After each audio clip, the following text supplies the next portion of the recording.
तर काही काळासाठी शाही स्नान हे स्थगित करण्यात आलंय अशी माहिती महंत सुधीरदास यांनी दिलेली आहे।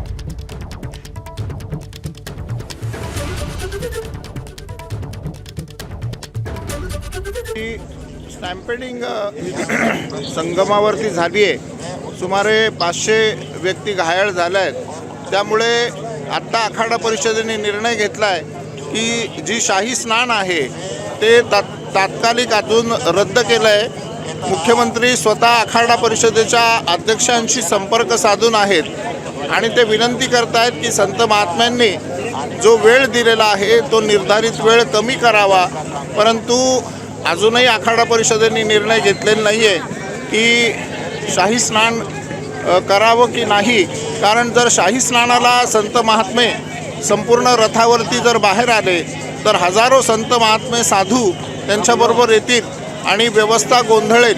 म्हणून अजून आखाडा परिषदेने शाही स्नानाचा निर्णय जो आहे हा स्थगित केला आहे। माझ्या मागे आपण पाहू शकता सर्व संत महात्म्यांचे जे रथ आहेत ते अजूनही या ठिकाणी असेच थांबलेले आहेत। एबीपी माझा, उघडा डोळे बघा नीट।